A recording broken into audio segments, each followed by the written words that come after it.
Coming at you all the way live from the lower bottoms of West Oakland. It's Soundwaves, special Mother's Day edition. I am kicking this off at, 2 a.m. on Mother's Day, May 10th, 2020. Year of the shelter-in-place lockdown coronavirus. This is going to be a very different Mother's Day for a lot of families. I'm doing this show. Whenever I do shows like this, it's because it's definitely been like some sort of like weird inspiration to get off my 11th day straight of work. And go, you know what? I need to get this off my chest and say a few words because I think it's very important. For those that don't know, it's the first time listening. I work at one of the emergency shelters in Oakland. Governor Gavin Newsom had a plan. I couldn't tell you the proposition name off the top of my head, but there's a lot of vacant hotels in Oakland. And they are paying the hotels, basically renting the hotels and sheltering in place the unhoused population. The unhoused population, as you can imagine, is the most vulnerable of us. There's definitely a process. It's not just, wrangling up people off the street and throwing them in a van and then dropping them off in a hotel. There's definitely a process. There will be hotels that will have only people suffering from COVID symptoms, and they may have COVID-19, but it's definitely mostly people that are just sheltering in place. My unit has had some issues of late. There was a fire. As you can imagine, when you're housing over 300 plus unhoused people that have, they run the gamut from young people that have aged out of foster care to chronic homelessness to chronic drug addiction, people that have just kind of fallen on hard times, people that I find out I'm connected with through a 6 degrees separation kind of thing, that the people that they know, that I know, that we know, don't even know they're in this place. They don't even know their current situation. So like I said, it just definitely runs the gamut of people that are in there. And after the fire, definitely there was several people that were displaced, and there was a lot of last-minute moving around of people, and definitely last-minute scheduling for us as the workers, the shelter monitors, if you will. And I think I got lost in the shuffle, and they didn't realize they scheduled me for like 2 weeks straight almost, and I 17-hour days, working two shifts. All that being said, I definitely, the job comes at a price for me. I had to leave home because when I first took the job, we thought I was going to be working a little bit closer with people that had COVID-19, and there was definitely fear that I would infect my lovely girlfriend and, of course, our wonderful child, so we didn't want that to happen. So it's been somewhat tough on that end, but the job, if you listen to the last episode, the most recent episode, where myself and another homeless advocate, Kelvin Martinez, that's a psychotherapist and homeless advocate out of Southern California, had a really, I thought, great conversation about working in this world, what kind of leads to becoming unhoused, and the obstacles even maneuvering and navigating in that world, right? And I think I'm going to title this one Tucker Carlson and Hair Weaves Inspire My Mother's Day Rant. So give a little context. So we part of the deal with the state was that in staying in the hotels, you're going to get 3 meals a day, a breakfast, lunch, and a dinner. And by the time I come on, it's around dinner time. For the people that do not have the ability or have disabilities, and it's harder for them to maneuver around the facility because it's a pretty large facility. And I don't know if you guys know, you can only make so many concessions when you're building out a hotel for handicap rooms, and definitely people that build out hotels will do the bare minimum. So if, for example, this is just an example. If the state says you have to have 11 handicap rooms, they'll only have 11 handicap rooms. So it's not like there's like 100 handicap rooms. We have 100 handicap people, right? Walkers, wheelchairs. You try to figure, okay, you need to get here. And also people, we had a guy that has seizures all the time, and he has to be close to us. So you try to make concessions, and we definitely deliver food. I usually do the food delivery, but we decided we're going to switch it up, right? Jason, freaking Marxist, socialist, communist dude is going to switch it up. Let's share all the duties. Let's not have one person do the duties. We all work pretty well together, so my partner that I work with was like, you know what, I'll deliver the food. So then my job is just to hand food out to people. Real simple. What room are you in? Check it off. Give them their food. Go about their business. And there's always issues with handing up. People always want more.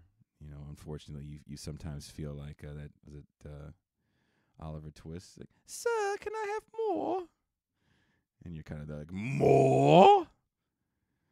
Like a douche. You feel kind of like a douche. But ultimately, you remind people, hey, let's get through the first round of everybody, then we can hand out more. And that's usually the one gripe. But, it's a gripe you get used to. But anyway. So ultimately, the people that have special needs get food delivered, and the people that can walk up to where the kitchen is we hand them their food. That's it. As I'm handing out dinners, there's a few of us co-work, like the kitchen staff in the back, and the actual manager of the actual hotel is playing a Tucker Carlson video. And he's not playing it in the way that I would play a Tucker Carlson video, like, look at this asshole. He's playing it in a way of, this guy's got a great point, and I think it's a really funny point, and I want you to hear it. And the video he was playing was Tucker Carlson literally talking about the program that I'm in and talking about how it's a waste of taxpayer dollars because it's a wet facility, which means that people can have drugs in here. And for people with alcohol problems, they get 3 shots a day. That's the max. 3 shots of alcohol per day. It's not a lot. Not everybody is an alcoholic. We don't spend that much money on alcohol. It's an extremely small amount. It was a statement that I felt was greatly taken out of context, and it's one of those statements with all that moral hand-wringing of these people make bad decisions, ergo that's why they're there. My tax dollars shouldn't go to paying for this. You want to house them for a minute, fine, but they're kind of degenerates. And this lackadaisical attitude to their problems is something I shouldn't have to pay for. And I kind of went off on dude. I was like, that's not cool. And that guy's full of shit. And then, of course, the dude got mad because I'm kind of calling out someone that he enjoys. And I was like, why aren't you talking about companies like Purdue Pharma that get tax subsidies? The Sacklers don't pay taxes. And they've done a pretty good job of laundering their image through philanthropy. And these are the people that are literally responsible for the opioid crisis. So if you have the means to medicate through your health plan, you can, and you can abuse it. These people don't have the same means to medicate. You're not asking why. You're just assuming that these people they make bad decisions. That's why they're there. These are the bad decision people. I am the moral police. These are the bad decision people. And the minuscule amount of this budget, right? We spend more on paper than we're going to spend on alcohol. That being said, that's going to be your point, right? We're not giving them drugs, by the way. We don't have a government-sponsored dealer that comes in with crack rocks and heroin. That's just silly. But that's the image that this, Tucker Carlson wants you to believe. So we get into a bit of a heated discussion. But ultimately, common sense prevails in those discussions because Tucker Carlson's kind of full of shit. And when you're trying to feed off that emotion, that negative emotion, and then you pull back for a second and start saying, well, look, on its head, when I make that statement, it sounds really horrible, but you understand some of these people are really sick. And if a shot a day keeps them A, in the room, B, somewhat sedate, that's all we can do. So as we're having this discussion that got bigger, it got into coronavirus and how I felt the government is handling things. And then it became him just kind of asking me my opinion on things. It totally calmed down. He's just kind of asking me to almost like riff on like, well, what do you think of Trump's response to this? And what do you think of Newsom's response? Or what do you think is going to happen? Which is fine. And, that we hugged. It was actually kind of cool because there was a perspective that he wasn't seeing. And it's definitely a conversation that Fox News doesn't want to have, right? They never want to talk about the problems that cause homelessness, which was, again, if you listen to the last episode, I believe we titled it, is austerity and neoliberal policies, is homelessness the end result of those policies? A woman comes up and asks me a question. People are always asking questions, right? And there's one rule we have. Because we're sheltering in place, we can't have visitors. I can't have a visitor. They can't have a visitor. And ultimately, you don't really want visitors there. Not in a time like this. But there's a way to get in the facility. And if your visitor is like a boyfriend or a caregiver, we'll figure out a way to make it happen. But the woman comes up to me and she goes, so my hairdresser's coming. And it's Mother's Day tomorrow, and she needs to get in. And I looked at her, and I went, no. Just like that. I didn't rudely say no. I just was like, no. Because she knew the answer was no. And she got really mad at me. She goes, well, my grocery guy gets in. I was like, well, you just told on yourself because that person's not supposed to come in. But she goes, I can't tell her myself because I'm a grown-ass woman, and you can't tell me what to do. And yeah, right? And I was like, she can't come in. I'm sorry. And she goes, so what am I supposed to do? Get my hair done in the car? And I kind of shrugged my shoulders like, I guess. And, what is your name? And that's the next response is always, what is your name? And for future reference for people in general, yelling at the manager in 2020 kind of doesn't really do shit. No business gives a fuck about your business. Unless you work for some like old school manager that kind of believes the customer's always right, no one really cares. There's no business that's sitting there giving that much of a shit. Not to say this lady was wrong not to be upset. I'm just saying seeing the manager is just you just want to vent to somebody because you didn't get what you wanted. So she leaves, and me and the manager, are getting our conversation. Lasts probably for 45 minutes or so. And another coworker comes up, and then kind of impressed by the way the whole thing went from this kind of not yelling, but very opinionated, loud conversation to a more sensible. And then he's asking me questions like, "Wow, And she brings up this woman. She goes, "Man, that woman, wanted to get her hairdresser in here. That's crazy." I was like, "Yeah, it is, but," and this is what really got to me. Even in that moment, I felt shitty saying no because I forgot it was Mother's Day. Like, I knew it was Mother's Day coming up, but it just wasn't on my mind.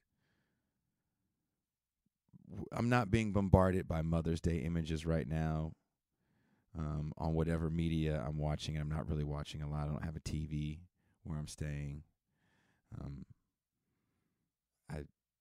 I pay a few dollars for YouTube so I don't get commercials. So if there is a lot of Mother's Day advertisements, I haven't seen any.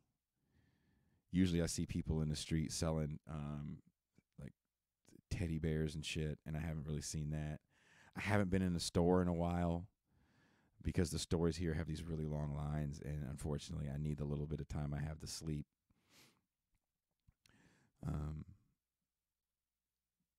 So I'm just not being bombarded with those images, but I do understand that it is Mother's Day. And I think as a whole, our company wasn't really bombarded by those images, and Mother's Day wasn't even a thought. No one said anything about it.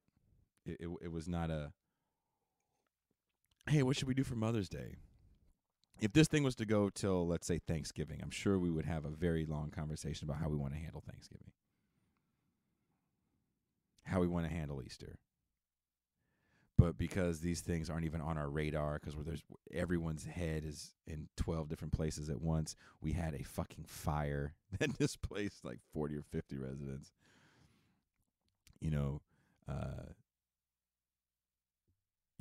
The last thing you're thinking about is a Hallmark holiday. That being said, I have a lot of mothers in this facility, and I've heard a ton of heartbreaking stories. So as that woman's telling me that, and after I finally calmed down, it hits me that she's living in a hotel. And there's a bit of a loss of dignity when you're on the street. One thing you're constantly fighting when you're working in a facility like this is you're constantly fighting the pride of people that understand where they are. And maybe they weren't there 2-3 months ago. There's a woman that was a caregiver that got cancer, and the cancer caused her not to work. And because of that, she lost everything. She's on the street. Now she's in the facility. Just like that. Everything gone.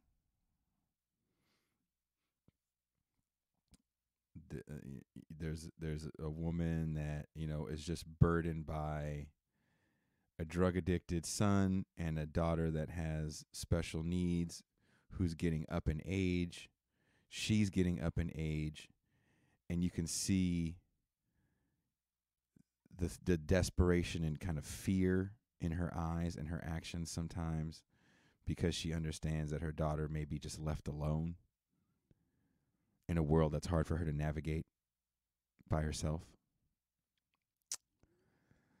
I've definitely heard my fair share of mothers that have told stories about deceased children, incarcerated children,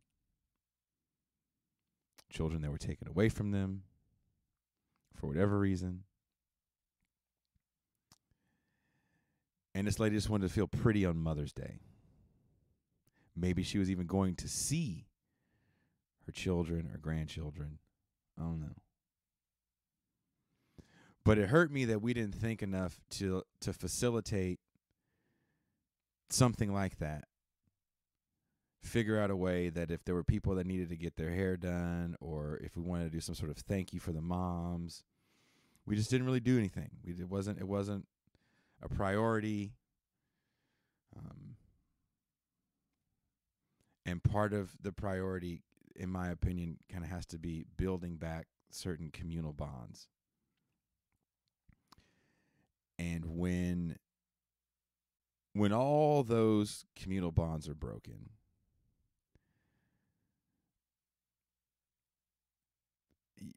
and again, I think we kind of went over this a little bit in the last episode.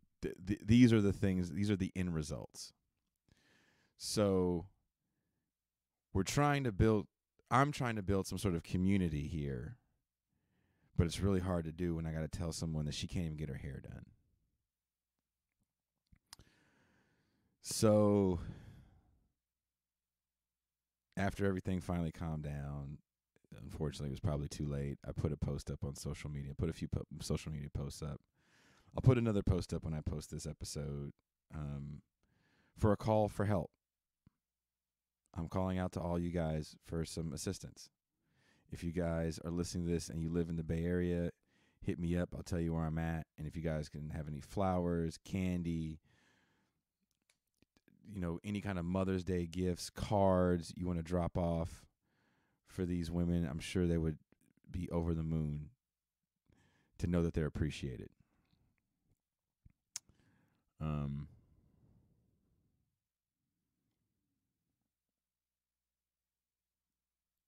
So if anybody can help, I'd really appreciate that. And on that tip, I wanted to, sometimes you guys may hear me talk about my mom. I don't want to put too much of her business out in the street. My mom is a very inspirational woman to me. She had a very bad drug addiction the majority of my upbringing. Towards the end, it caused her to have a bit of a psychotic break. When I was about 21, right before the birth of my first child, she went into a bit of methamphetamine psychosis. She had to get committed. I had to see my mom get taken away in an ambulance. It's been a long battle back.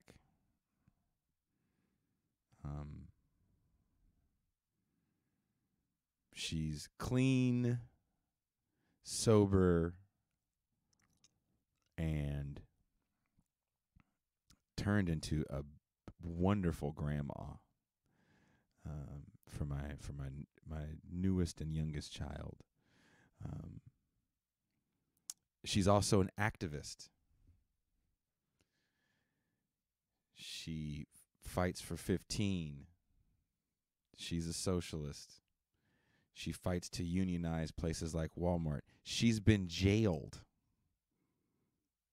protesting. She's been on TV speaking. She's been flown all over the country to help organize and canvass for labor rights movements. That's some real deal shit. Are you willing to go to jail for your beliefs? She got dignity and purpose in socialism and in movements. And I'm not saying take everybody off the street and make them a socialist. It's just crazy. It worked for her. It gave her dignity and purpose. And I was complaining about work one day, and she looked at me. She goes, "Jason, don't get mad at those people. You know I was one of them."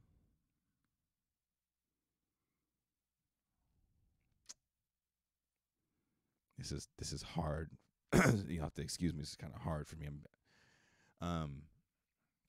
My mother is a reminder to me that you don't have to be reduced to the worst thing you've ever done.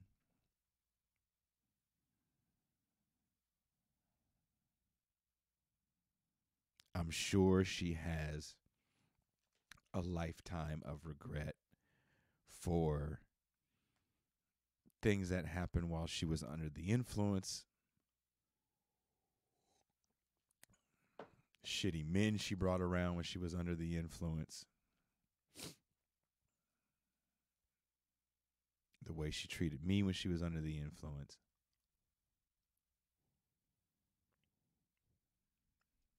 And I see it in her face every time she looks at me.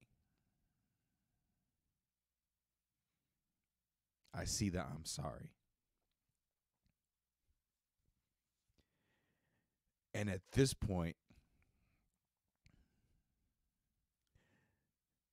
I don't feel I need an apology because I know she was doing the best that she felt she could do at that time. At that time,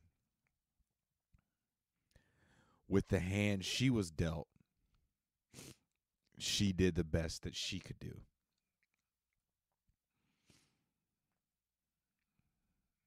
And she's definitely trying to make it up for it, I guess, with her grandkids. She's grandma of the year, right? Constantly spoiling the baby and letting my now grown daughter do her laundry there. She just did my oldest son's hair. He wanted to have some sort of, I don't know what the fuck he wanted to have. It's whatever young people want. It look kind of goofy as shit to me, but I love it. I love it. Now, we could have thrown her out because of the horrible things that she did. We could have turned up our nose at her because she had an addiction problem. Or we can give the Pam Davises of the world purpose and meaning and dignity, and they can be contributing members of society.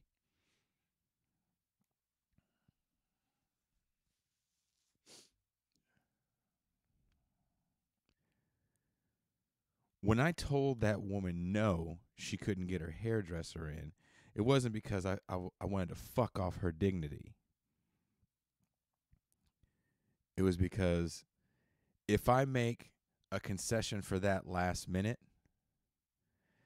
then I get bombarded with all the last minute concessions, and then people start to feel justified to bring whoever in they want whenever they want, and then it can get dangerous. And I'd be fooling you if I told you it wasn't dangerous. We got to kick people out on a daily basis. I get threatened on a daily basis.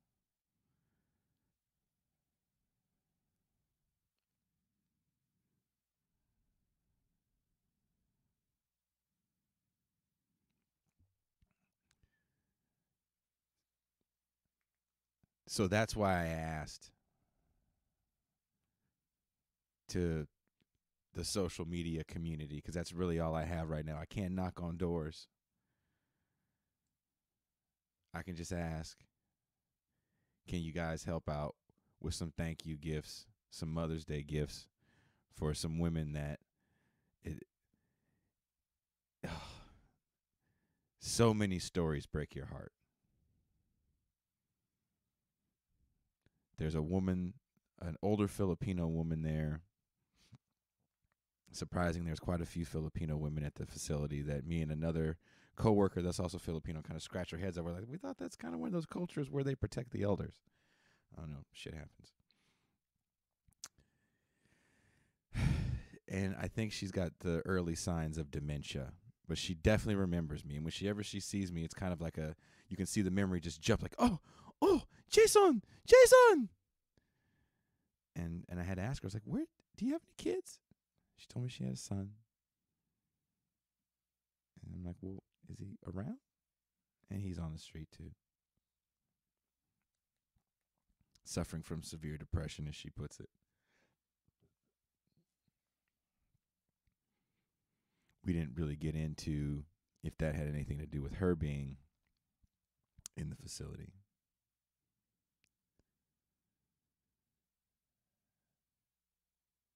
But that being said, I was just going to make this a quick one. It's Mother's Day, and we can't go to brunch. My grandma had a tradition. Her son took her and a bunch of us out, or my uncle. We always went to brunch somewhere fancy, right? Got to take mom somewhere fancy. So I don't know what Mother's Day in your world looks like while you're sheltering in place and not able to go to a restaurant. I know in my world, it consists of people that cannot get visits from their family. So if their family is in a similar position to them, meaning unhoused, cats can't come on site. Think about that.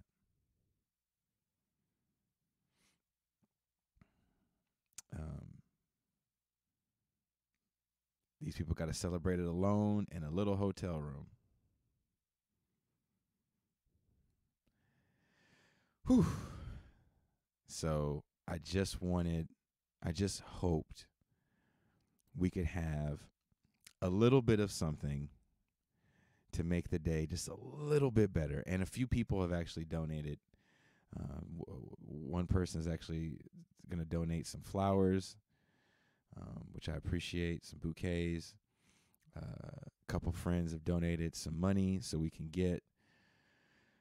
round up gifts last minute. Anything you guys can do, like I said, if you want to hit me up after you hear this personally and meet up if you're local and drop off gifts that you got at the Target or something, awesome. I'll give you the address and we can do that. Thank you guys for listening. Hug your loved ones.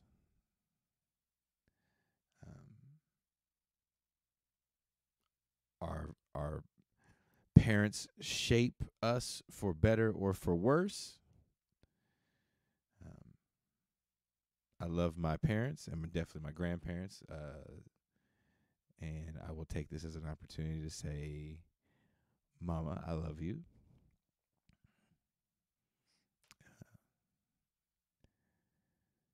And have a happy Mother's Day to all the mothers that have been on the show. Thank you. Have a happy Mother's Day, Nina Mendoza, say your married name. Nora Barrows Friedman, who's going to come back on the show. Palestinian rights activist, Nora Barrows Friedman.